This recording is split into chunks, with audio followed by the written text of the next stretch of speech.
এই আর কি। তো তোমাদেরকে তুমি করে বলি, রাইট? তাই না? তোমার তো ছোটই হবে অনেক। তো তোমাদের সাথে কি নিয়ে কথা বলবো আমি আসলে ওইভাবে প্রিপারেশন নিয়ে আসি নাই, কারণ আসার পরে বলতেছে যে স্টুডেন্ট একটু গ্যাদার্ড হবে একটু কথা বলতে। তো আস্তে আস্তে একটা জিনিস আমার মাথায় পপ আপ করলো। তো আমি তখন ঠিক করলাম যে এটা নিয়ে একটু কথা বলা যায়। আমাদের কিবলা কোন দিকে? ওয়েস্ট, তাই না? পশ্চিমে। তো আমি বলি কি, বর্তমান আমলে আমাদের কিবলা ওয়েস্ট থেকে আরো ওয়েস্টে চলে গেছে। তোমরা কি এই কথার অর্থ বুঝছো? কি বুঝছো? আমাদের কিবলা কোথায় হয়েছে? চেঞ্জ হয়ে ওয়েস্ট থেকে আরো ওয়েস্টে চলে গেছে। তো অনেকে হয়তো কথাটার অর্থ একবারে ধরতে পারো নাই। তার মানে হচ্ছে যে কিবলা মানে কি, যেটাকে আমি ফলো করব, অনুসরণ করব, যে আমার স্ট্যান্ডার্ড হবে, তাই না? তো কিবলা আমাদের ওখানে কাবা, মানে ওটা তো একটা সিম্বলিক জিনিস, বাট মেইনলি কি আল্লাহর অনুসরণে আমার লাইফ তৈরি হবে, এটাই তো। আমি যে সলাৎ করতেছি, তাই না, আমি যে প্রস্ট্রেট করতেছি, কার জন্য করতেছি, কাকে উদ্দেশ্য করে করতেছি? আল্লাহকে। মানে আমার আনুগত্য কার জন্য? আল্লাহর জন্য। সো সেই আনুগত্যের জায়গাটা যদি চেঞ্জ হয়ে অন্য কোথাও চলে যায়, তাহলে এটা কেবলা পরিবর্তনের মতো হয়ে গেল না? তো সেই কেবলাটা চলে গেছে আরো পশ্চিমে। কোন পশ্চিম? ওয়েস্টার্ন ওয়ার্ল্ড যেটাকে আমরা বলি, তাই না? So right now lot of people are there যারা মনে করতেছে আমি ইমান এনেছি, আই ডু দ্য রিচুয়ালস, আমি নামাজ পড়ি, রোজা রাখি, হ্যাঁ, হজে যাই, বাট মেবি আমার কিবলা আরো ওয়েস্টে চলে গেছে। So western world in general, western world বললে তো অ্যাকচুয়ালি এটা একটু ভেগ শোনায়। মানে ধরা যাক যে একটা এন্টিটি, ওয়েস্টার্ন এন্টিটি বললে হয়তো মোটামুটি রাইট ওয়ার্ড হতে পারে। তারা নতুন রিলিজিয়ন চালু করছে, নতুন ধর্ম, কিন্তু তারা এটাকে ধর্ম নাম দেয় নাই। ধর্ম চালু করেছে কিন্তু বলে নাই যে ইটস এ রিলিজিয়ন। ফলে আমি কখন আমার ধর্ম ত্যাগ করে ওই ধর্মের অনুসারী হয়ে গেছি আমি অ্যাওয়্যারও না। কারণ আমি তো মনে করছি আমার ধর্ম তো ইসলাম। সো আমি দুই একটা কনসেপ্ট, জাস্ট যেহেতু খুব অল্প সময়, দুই একটা কনসেপ্ট নিয়ে যদি একটু কথা বলি, যে তারা আমাকে তোমাকে কিভাবে আমার ধর্ম থেকে বের করে নিয়ে যায় উইদাউট নোয়িং যে আমি আমার ধর্ম লিভ করছি। যেমন ধরো একটা ওয়ার্ড, ফ্রিডম, স্বাধীনতা, লিবার্টি, লিবারেশন, এটা কি ভালো ওয়ার্ড না? তাই না? স্বাধীনতা এটা কি খারাপ শব্দ না ভালো শব্দ? ভালো শব্দ। আর যদি বলি দাসত্ব, গোলামি, এটা কি আমরা ভালো শব্দ হিসেবে নেই? তাই না? এটা খারাপ শব্দ। ওকে। তো স্বাধীনতা একটা ভালো শব্দ, তাই না? 1971-এ আমাদেরকে হানাদার বাহিনী আক্রমণ করছে, আমরা সেখান থেকে স্বাধীন হয়েছি। It's a very good concept, positive concept. আমাকে কেউ জুলুম করলে আমি প্রতিবাদ করব, স্বাধীন হব, ভেরি গুড কনসেপ্ট। তো এখন যদি এই স্বাধীনতা একটা ভালো শব্দ, এটার ভিতরে আমি একটু প্যাচ মারি, প্যাচ মেরে এটার সাথে একটু বিশেষণ টিশেষণ যোগ করে কনসেপ্টটাকে একটু ঘোলা বানায় দেই। ফর এক্সাম্পল, স্বাধীনতা শব্দটার আগে আমি একটা ব্যক্তি শব্দ যোগ করলাম, ব্যক্তি স্বাধীনতা। তাহলে শুনতে কি খারাপ শোনা যাচ্ছে না ভালো শোনা যাচ্ছে? ভালো, মানে ব্যক্তি স্বাধীন। হ্যাঁ, everyone should have a freedom, আমার একটা ফ্রিডম আছে, আমাকে স্বাধীনভাবে চলতে হবে। তো এইরকম একটা কনসেপ্ট গ্লোবালি এখন one of the most popular concept, যে people should be free, we should have freedom, what to choose, তাই না? আমি যেখানে থাকি ওখানে একটা ছেলে একদিন দেখি আমাদের মসজিদ যেটা, ওখানে নামাজ পড়তে আসছে, টি শার্ট পরে, টি শার্টে লেখা মাই লাইফ মাই রুলস। শুনতে ভালো শোনা যাচ্ছে না? আমার জীবন আমার নিয়মে চলবে, আমি কেন অন্য মানুষকে পরোয়া করবো? হ্যাঁ, আই ডোন্ট কেয়ার।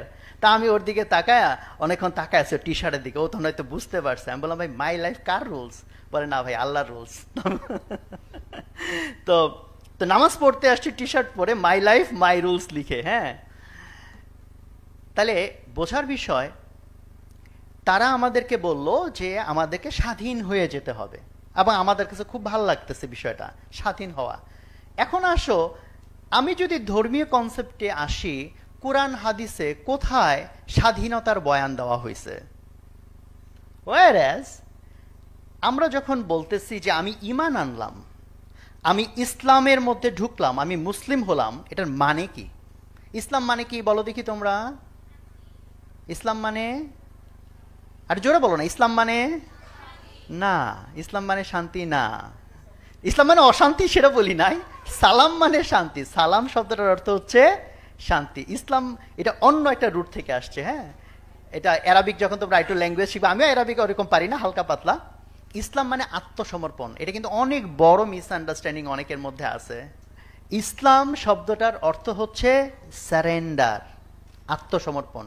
সালাম শব্দটা শান্তি, ওইটা ভিন্ন রুট, এটাকে বাব বলে, ওটা ভিন্ন বাব। সো আবার ইমান, যেমন আমরা ইমান আনি একটা কালেমা পড়ে, কালেমাটা কি? লা ইলাহা ইল্লাল্লাহ। আচ্ছা, লা ইলাহা ইল্লাল্লাহ মানে কি? আল্লাহ ছাড়া আর কোনো কি নাই? গড নাই। গড নাই মানে কি? গড মানে কি? ক্রিয়েটর। ইলাহ মানে কি? ক্রিয়েটর।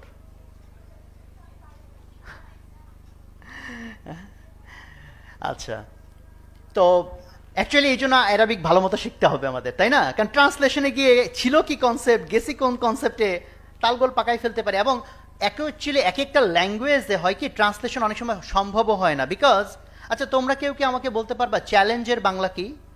চ্যালেঞ্জ এই শব্দটার বাংলা?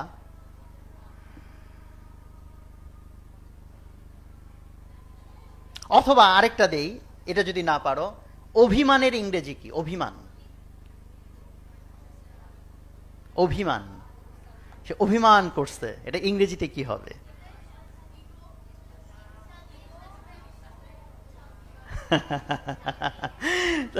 তোমাদেরকে আমি একটা জটিল প্রশ্ন করে ফেলছি, এই দুইটার কোনোটারই অনুবাদ হয় না। অভিমান ঠিক যে আবেগ, এই আবেগটাকে এক ওয়ার্ডে ইংরেজি ভাষায় এরকম কোনো ওয়ার্ডই নাই। ওটাকে বর্ণনা করতে হলে কয়েকটা সেন্টেন্স দিয়ে বর্ণনা করতে হবে যে অভিমান মানে এই জিনিস, কারণ এক একটা কালচারে এক একটা ওয়ার্ড। যেমন বাংলায় আমরা বলতেছি গরম, আবার বলতেছি ঝাল, ইংরেজিতে কি? স্পাইসি বলতে কিন্তু মশলাযুক্ত বোঝায়, গরম ঝাল বোঝায় হট দিয়ে। তুমি যদি শুধু হট ইউজ করো তাহলে এটা তো গরমও হইতে পারে, আবার কি হইতে পারে? ঝালও হইতে পারে, তাই না?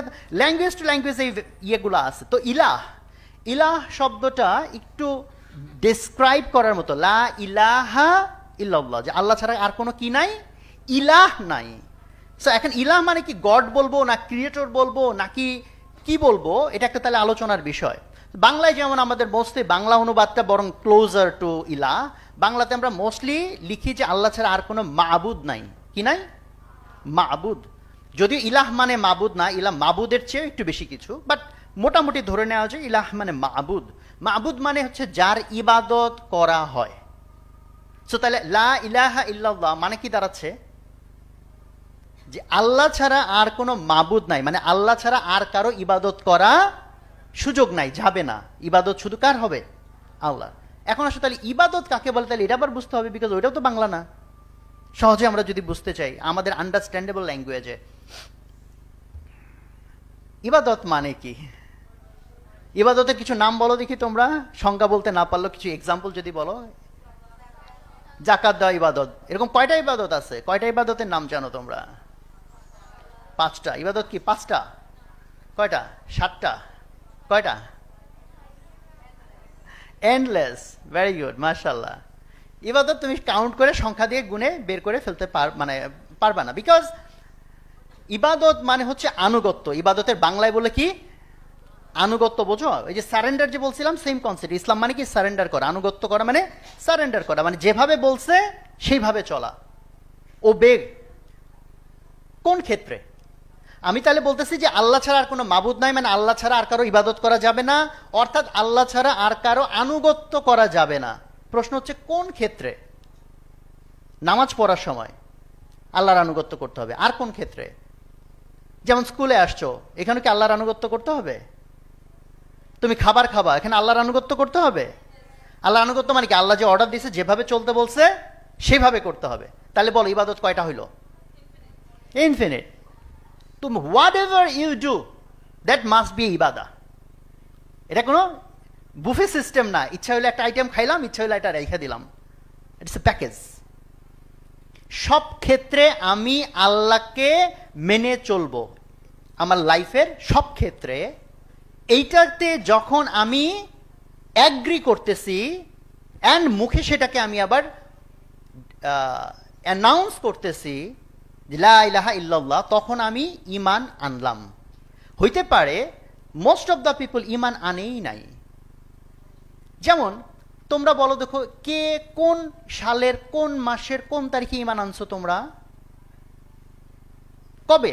যেমন দেখো, একটা অন্য রিলিজিয়নের কেউ যদি মুসলিম হয়, সে বলতে পারবে যে আমি ওই তারিখে ইমান আনছিলাম। তাহলে তোমাদেরকে যদি জিজ্ঞেস করি তুমি কবে ইমান আনছিলা, তুমি কবে ইমান আনছিলা, তুমি কোন ডেটটা বলবা? জন্মের দিনে কি ইমান হয়ে যায়? হ্যাঁ, জন্মের দিনে কি ইমান হয়ে যায়? তাহলে কবে আনছিলাম ইমান? তাই আমি যেটা প্যাচে ফেলাই দিলাম, কবে ইমান আনছিলাম। বিকজ তুমি এখন চিন্তা করে দেখবা, যেই দিন তুমি ডিসিশন নিছিলা, যেদিন তুমি ডিসিশন নিছিলা যে আমি আমার লাইফের প্রত্যেকটা কাজ আল্লাহ যেভাবে বলছে সেভাবে করব, আই অ্যাগ্রি। হইতে পারে আমার ল্যাপস হইতে পারে, ছুটে যাইতে পারে, বাট আমি মেন্টালি অ্যাগ্রি করছি, সাইন আপ করছি, বা কন্ট্রাক্ট সাইন হয়েছে, এটা অদৃশ্য কন্ট্রাক্ট পেপার সাইন করছি যে আল্লাহ তুমি যেভাবে বলবা সেইভাবে আমি চলবো সব ক্ষেত্রে। সেই দিন অ্যাকচুয়ালি আমি ইমান আনছি, ইমানের মধ্যে আমি ঢুকছি।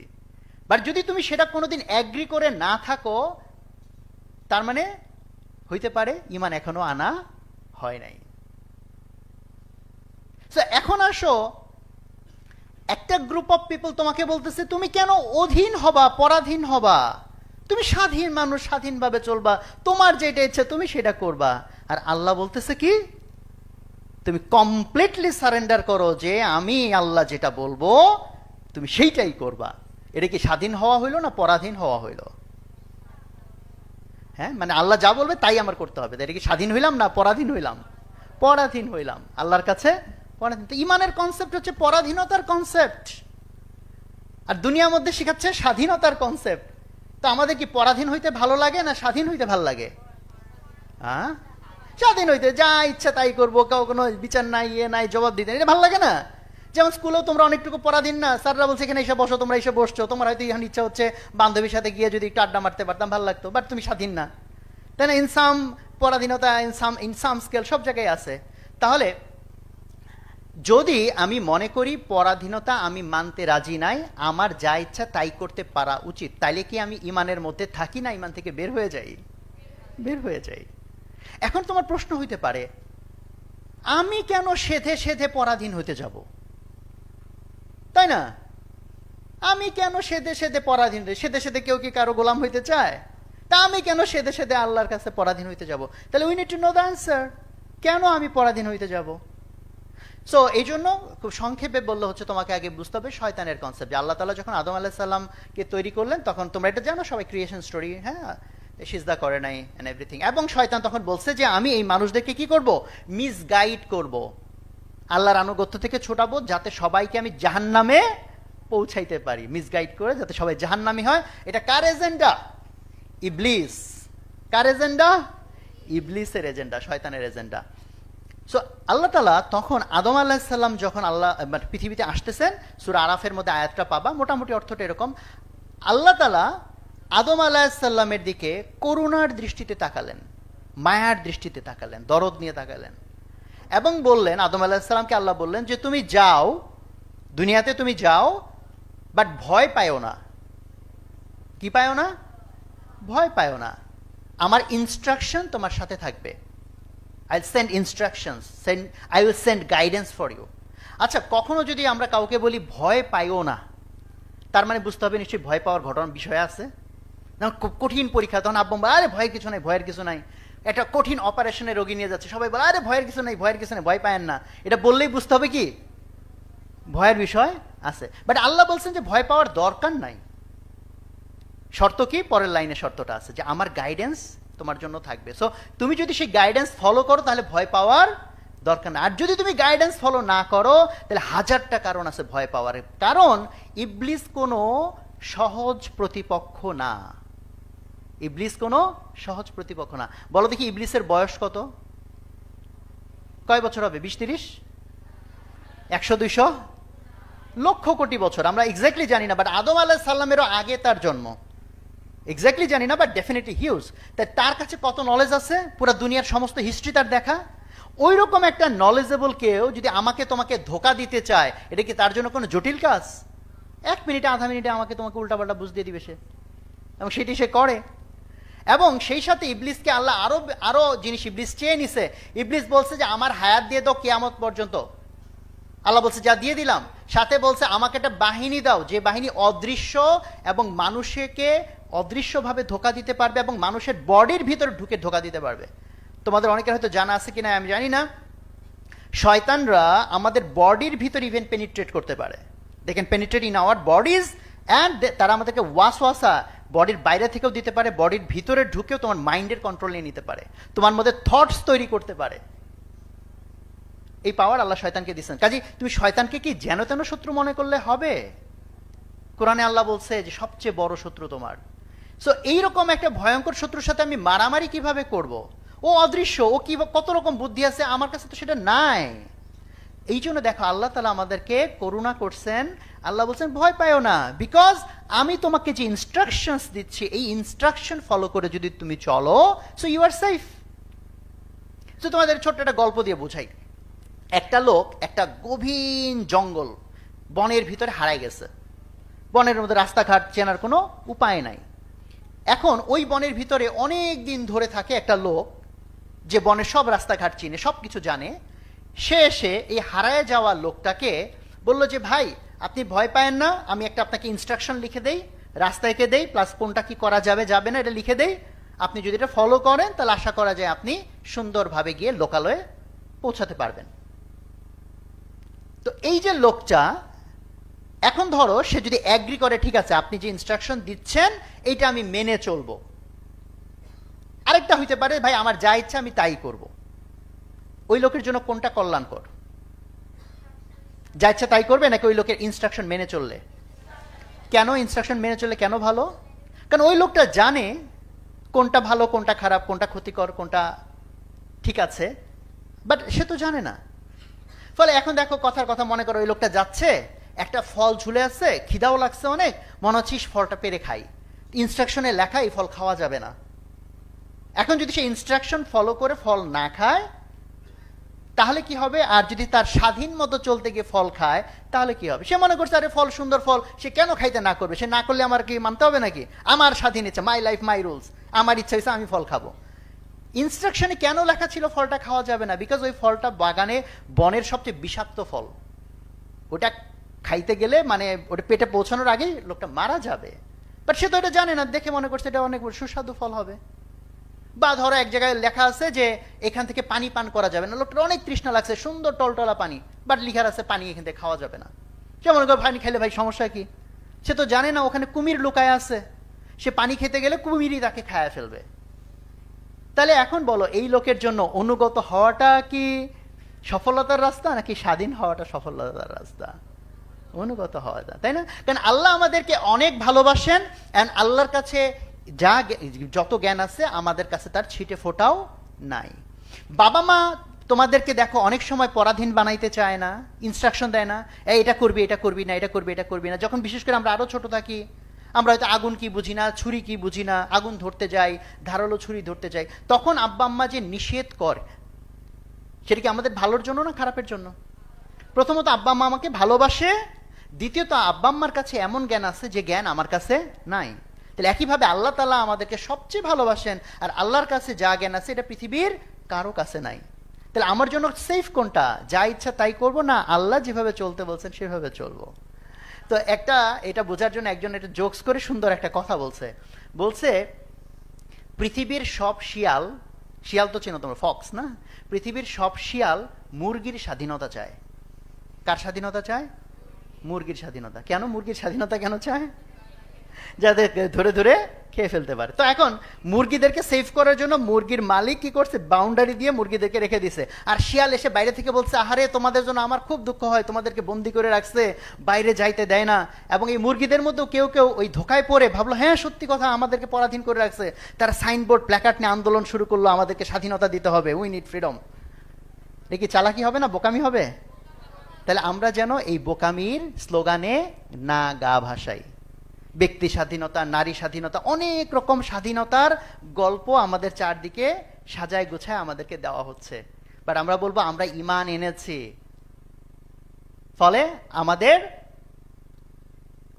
আমাদের মেইন কনসেপ্ট হচ্ছে আল্লাহ যেটা বলছেন সেইটা ফলো করে আমি আমার লাইফ বানাবো, ঠিক আছে না? That will save me. বুঝতে পারছো তোমরা? হ্যাঁ, তাহলে কি স্বাধীন হইতে হবে না পরাধীন হইতে হবে? কার পরাধীন? সবার পরাধীন, আল্লাহর পরাধীন হইতে হবে, তাতে আর অন্য কারোর পরাধীনতার দরকার নেই।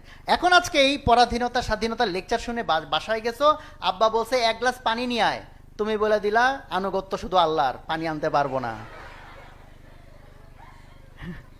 এটা কি হবে? তা এই যে আব্বাকে যদি পানি এনে খাওয়াও, তাহলে কি আল্লাহর আনুগত্য নষ্ট হয়ে গেল? আল্লাহ যা করতে বলছেন সেটাই যদি আমি করি তাহলে তো আনুগত্য সমস্যা নাই। বাট আব্বা বলে দিছে নামাজ কালাম পড়ার কোনো দরকার নাই, তাইলে কি অনুগত হওয়া যাবে আব্বার? না। কেন? কারণ এটা আল্লাহর আনুগত্যের তাহলে কি বাইরে চলে গেল, বিপরীত। সো আল্লাহ যা বলছেন সেটা যদি অন্য কেউ বলে তাহলে সেই আনুগত্য করাটাই হচ্ছে আল্লাহর আনুগত্য। যেমন স্কুলের টিচাররা বলছে বড়দেরকে তোমরা সম্মান করবা, এটাকে আল্লাহকে আনুগত্য করা হলো, বিকজ আল্লাহ সিমিলার ইনস্ট্রাকশন দিয়েছেন। বাট যদি টিচার বলে বা বাবা মা বলে নামাজ পড়ার দরকার নাই, তাহলে ওই আনুগত্য করা যাবে না, বিকজ আল্লাহ যা বলছেন সেটা ওটা কি হয়ে যায়? বিপরীত হয়ে যায়, ঠিক আছে না? তো থ্যাংক ইউ ভেরি মাচ, তোমাদের সাথে কথা বলে ভালো লাগলো। তো আমি ছোট্ট করে একটা মেসেজ দেওয়ার চেষ্টা করলাম, বাসায় গিয়ে আই থিঙ্ক তোমরা এটা চিন্তা করবা, স্বাধীনতার যত রকম বুলি চারদিকে আছে সেটার দিকে একটু সন্দেহের দৃষ্টিতে তাকাবা। মাথায় রাখবা পৃথিবীর সব শিয়াল কি চায়? মুরগির স্বাধীনতা চায়। তো যারা তোমাকে স্বাধীন বানাইতে চায় মাথায় রাখবা সে হইতেই পারে একটা শিয়াল, হ্যাঁ, ধূর্ত শিয়াল। তো সবাই ভালো থাকো, আসসালামু আলাইকুম।